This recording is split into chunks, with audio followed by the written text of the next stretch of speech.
Во дедовата кошара. Пролетно време дедо ми Никола ретко идеше дома да спие. Тој спиеше далеко од моето село во нашата планинска кошара, во која ги затвореше овците. Во селото навратуваше многу ретко и тоа ако ќе му потребаше леп, сол или зоб за овците. Еднашка, кога цела недела не дојде дома, мајка ми загрижено ми рече: Синко, ајде, приготви се, треба да одиш на кошера да го видиш дедо ти. Кој знае што му има станато, цела недела не дошол дома полеп. Може би е болен. Брзо ги обив новите опунци и се облеков. Одве чекав да тргнам и што побрзо да втасам во дедовата кошера.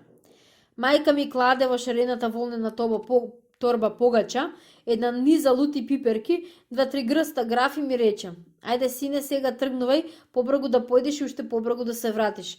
Јас да мислам дека одиш, а ти да се враќаш. Добро, мамо, одговорив.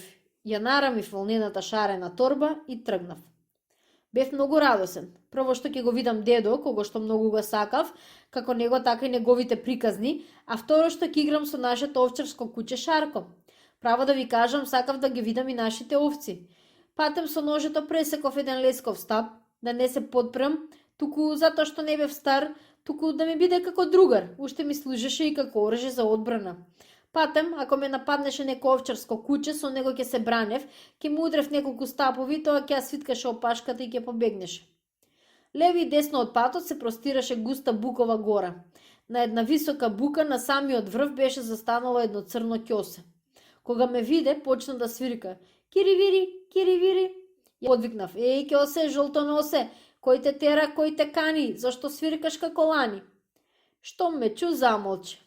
Ајде, што чекаш, го помолив пак, посвири уште малце. Но ќосето молчеше. Јас се налутив, замавна со стапот низ воздухот и ќосето одлета од таа бука и засен на врвот на една друга бука, но и таму молчеше. Ја притегнав волнената шарена торба, го зедов стапот и му подвигнав: кога не сакаш ти да свириш, јас ќе свирам. Да не знаеш ти поубаво од мене да свириш. Тоа го реков, засвиркав со устата како ќосето и тргнав.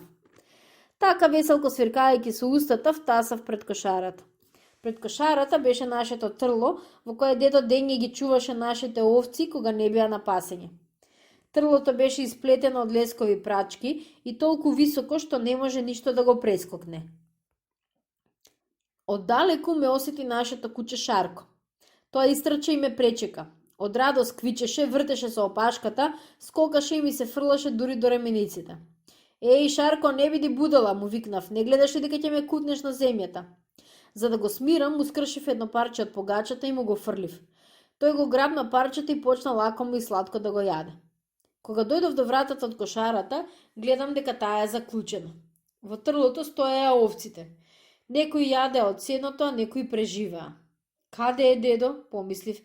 Каде отишол? Зошто ги оставил овците сами? Почнав да викам: еј, дедо, дедулче, каде си? Но никој не одговараше. Отидов да го барам зад кошарата. Зад кошарата под стариот дрен се ногеше нашето кладенче со бистра и како мраз студена вода. Но и таму го немаше. Пак се вратив пред кошарата, но деда го немаше и го немаше. Многу се исплашив за него и почнав ти солзи да викам: еј, дедо, каде си? Викав, никав, но никој не ми се одгласи.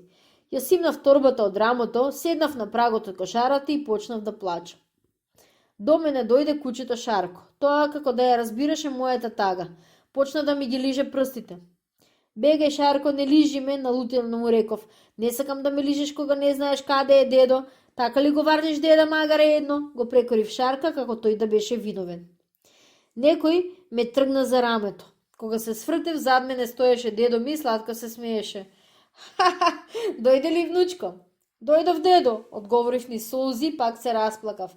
Дедо ме зеде за рака и благо ми рече: еде, не плачи, еве ме, нема да ми изедат мечките и волците, дури е нашиот Шарко, ништо нема да ми стане. Јас викав, а тебе те немаше, каде беше? Отидов на воденица, кај воденичарот дедо ти веле. Морав да земам малку брашно за качамак. Не знаев дека ти ќе дојдеш. Гладен не смеев да седам. Знаеш како е, гладна мечка оро не игра, вели народот. Знам, дедо, одговорив. Мама ти прати пресна погача, црвени пиперки и малку граф. А зошто ти не дојде дома да си земеш граф, леп и друга храна? Ајде да влеземе во кошарата и таму ќе ти кажам зошто не дојдов дома. Дедо ја отклучи вратата од кошарата и ние влеговме внатре. Однатре допре мирис на сено. На гредите имаше наредено сено, слама и лушпи од пченка. Погледај што е она во ќошот, ми рече дедо. Во ќошот стоеше една бела овца, а до неа лежеа две шарени јагниња. Јагниња, две јагниња, весело извикав. Јагниња, се облизни нашата овца Калинка, ни огјагни две јагниња, весело одговори дедо. Затоа не дојдов во селото полеп. Кога овците почнуваат да се јагнат, не се оставаат сами. Туку, ајде оди и наполни го стомне во вода од кладенчето. Брзо отидов на кладенче, го наполнив стомнето со вода, а кога се вратив, на огништето веќе гореше оган. Дедо брзо изми еден грст грав, го тури во грнето, фрли внатре 2-3 црвени пиперки и го намести да вари. Денеска ќе имаме за ручек, рече дедо, граше, брате наше. Ке видиш колку тука е сладок гравот. Гравот е царска гозба. Ни една свадба, ни една веселба не може да се замисли кај нас македонците без грав. Затоа луѓето велат граше, брате наше. Грнето почна да врие. После со дедо ми излеговме надвор, во трлото ги нахранивме овците со сено и им дадовме зоб. Кога се вративме во кошарата, гравот веќе беше сварен. Дедо ги истри пиперките, го посоли гравот и ние седнавме да ручеме. Гравот беше толку сладок како што не бев јал. Мајка ми често ми вареше грав, но тој не беше толку сладок како дедовиот.